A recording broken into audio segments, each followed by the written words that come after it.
Olá pessoal, tudo bem? Meu nome é Alex Vargas e hoje eu vou te mostrar aqui na tela do meu computador como que eu faço um faturamento uma média aí de 100 mil reais por mês. Pessoal, olha só, eu vou te mostrar aqui uma das nossas contas de pagamento, vamos lá, bem recente. Pessoal, olha isso, dá pra acreditar nisso, fevereiro de 2019, olha só, de faturamento online. Clica aqui embaixo agora, tem um botão, clica em cima dele para você acessar agora o treinamento. Sabe, você tá num ambiente que não tem crescimento e o cara ainda consegue crescer. É porque acho que é fácil você se manter bem animado e motivado quando tá tudo dando certo, É. não é? Agora é difícil você se manter motivado e animado quando tá tudo dando errado. Levar porrada todo E nos dia. negócios a gente passa por ciclos altos e baixos, não é? E eu acho que é muito fácil você ganhar dinheiro na bolsa, por exemplo, quando tá todo mundo ganhando. Mas é muito difícil você ter a coragem para fazer o que ninguém tá fazendo quando a bolsa tá caindo. Essa é a resiliência que todo mundo tanto fala aí? Eu acredito que sim. Aliás, quando a gente viajou para gravar o Código da Riqueza, a gente gravou com mais de 50 pessoas incríveis e tal. Cara, todo mundo citou resiliência, não é? Então, realmente, eu acho que é um dos atributos que tornam as pessoas bem-sucedidas. E uma de coisa fato, né? importante, eu estou falando até de uma coisa que eu estou aprendendo a ter. Uhum. Eu também não quero passar a ideia aqui que nós não tenhamos também que aprender certas coisas e ainda lutamos. Eu, particularmente, Rodrigo, ainda luto com algumas crenças limitantes. E um dos ciclos limitantes que eu estou tentando quebrar, vou falar com vocês qual é. Quando eu fiz minha faculdade, eu vendia livros de porta em porta. E o meu principal argumento para vender livros de porta em porta é falar assim, eu sou estudante, o senhor vai me ajudar a fazer minha faculdade e tudo mais e tudo.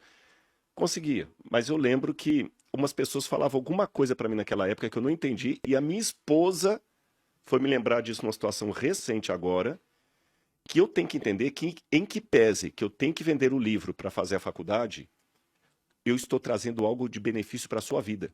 Que eu estava vendendo livros sobre saúde. Eu estou abençoando você com o trabalho. E essa energia com a qual você vende o seu negócio vai ter um correspondente quase exato ao modo como o comprador vai encarar aquilo. Se ele vai comprar aquilo agradecendo a você por ter dado a ele a oportunidade de adquirir aquilo, ou se ele vai comprar para te ajudar. Permita-me dar o exemplo da Bíblia. Eu não sei se você chegou a falar no ar aqui ou foi só antes da gente começar a gravar. Você disse que quando o livreiro ligou para você e falou, Tiago, achei uma Bíblia aqui. Qual foi a frase dele? Se você não comprar, Eu compro. decida agora. Uhum. Ou seja, você não está me fazendo nenhum favor comprando a Bíblia. É o business dele. Ele vende livros.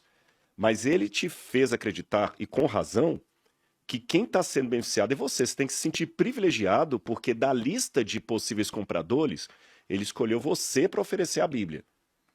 Então, às vezes, o que eu tenho que entender, que eu queria pegar o José aqui, é que ele não ficava também, porque tem duas questões aí. Uma questão é você ficar empolgado quando os negócios vão bem, mas tem uma segunda situação muito parecida com essa. Eu estou empolgado quando eu estou trabalhando numa multinacional. Mas quando eu estou trabalhando vendendo pastel na feira, não.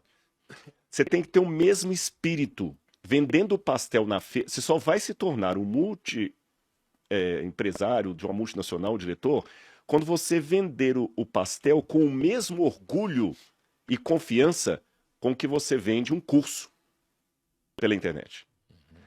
Eu cometi esse erro há pouco tempo, até eu tenho uma coisa legal para contar aqui. Eu quero construir um museu do NASP. Lembra a gente que falou sobre isso lá em Israel, né? E alguém falou, Rodrigo, faça um curso na internet sobre Bíblia. Tá muita gente vendendo, mas é a crença limitante. Mas vender Bíblia é para ser dada de graça. A gente sempre pensa que ela... Não, você já deu um monte de material de graça. Venda e vai dar. Aí eu comecei, já estamos com 19 mil alunos em um ano. Faz um ano hoje. Hoje aqui, eu estou comemorando um ano do curso A Bíblia Comentado do Rodrigo Silva.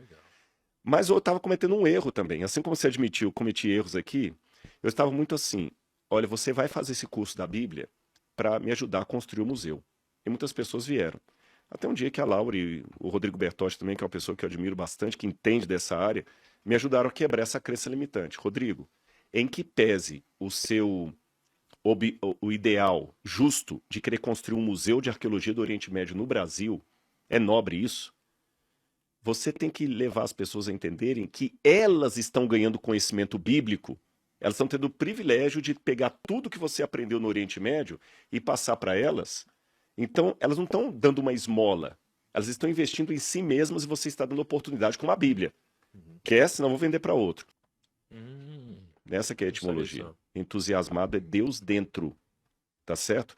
Então, quando você tem um sonho, você consegue ir daqui para Brasília, a pé. Você pode ir. Tem gente que consegue andarilho, vai andando de posto em posto, dormindo no meio da estrada, passando fome, chega em Brasília. Mas num carro é bem melhor. Então, quando você tem o sonho e sabe que esse sonho veio de Deus, você sabe que você tem uma assinatura muito importante naquele contrato. Do JC Rocha, né? Você tem uma assinatura muito. A Laura olhou pra minha cara lá e falou, sai dessa. O JC Rocha. Eu pensei que JC Rocha ia ser Jesus Cristo Salvador. É Jesus Cristo Rocha. Não, mas olha só. Pra gente ir fazendo esse paralelo, então assim, se você tem um negócio, cara, você vai ter muito mais chance de ser bem sucedido se você estiver indo atrás de algo que você acredita. Né? Eu acho que é essa palavra. Que você acredita. Que você Mas é acredita. fé, né? Acredita, fé. Acredita, etimologia é fé também? É crer. Legal. Acreditar é crer. Então é isso, é uma fé. É uma fé. Fé em algo, né? É. Então, bom, muito interessante. Então, imagina, se você entra num negócio que não faz sentido pra você, não te dá tesão, é claro que você vai desistir muito mais rápido, etc. Não vai te motivar a te levantar da cama. Então, assim, um dos grandes motivos que José não parava cara, ele tinha um sonho e ele tá vindo atrás desse sonho. Né? E claro que aí é que você pode interpretar de várias Claro, formas. ele lembrava quem deu Né? o sonho para ele. Porque Exato. uma coisa é ter o sonho, quem me deu esse sonho garante o cumprimento dele. O quem é muito importante, porque quando a gente gravou com o Washington Oliveto aqui, e ele foi sequestrado, o Washington Oliveto, ele falou que ele conseguiu se segurar lá por mais de 50 dias porque ele tinha para quem voltar. Então, o quem, cara, o quem dá um sonho, o por quem você faz as coisas, né? O quem é muito importante, né, Sim. cara? Ele é capaz de, imagina, um pai pelo filho, é capaz de fazer tudo, não é? Mas então, vamos lá, ele tá na prisão. Cara, porque a história é longa ainda, hein? Cara, a gente vai ter que seguir em frente aqui na história. Aí ele tá na prisão.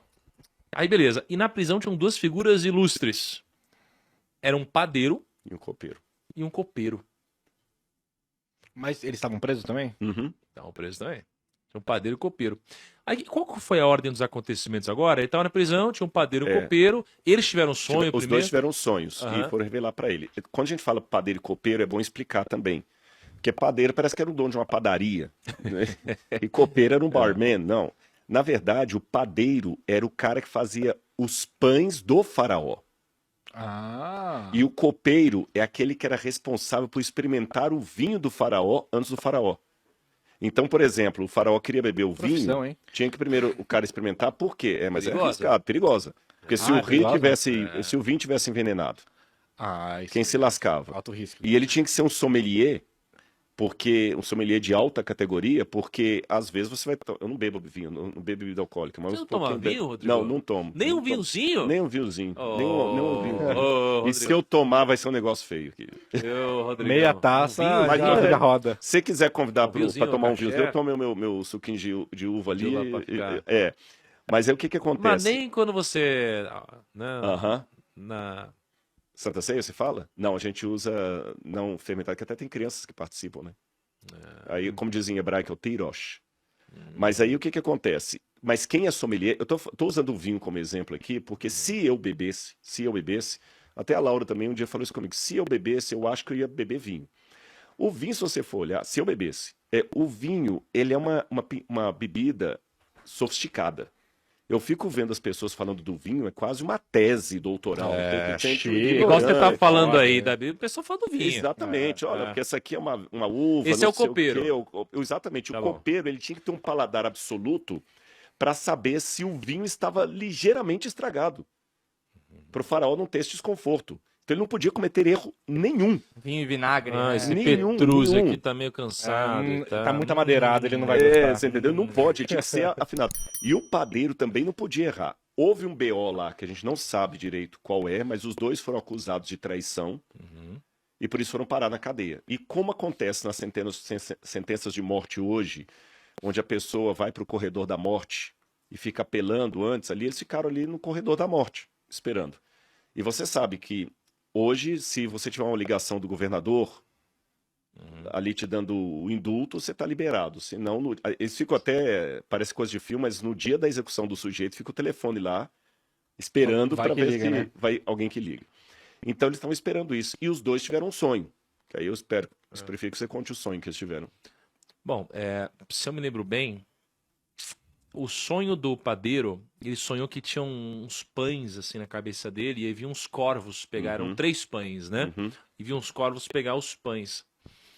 E o do copeiro, como que era o sonho do copeiro mesmo, Ó, cara? Vamos ver aqui, ó.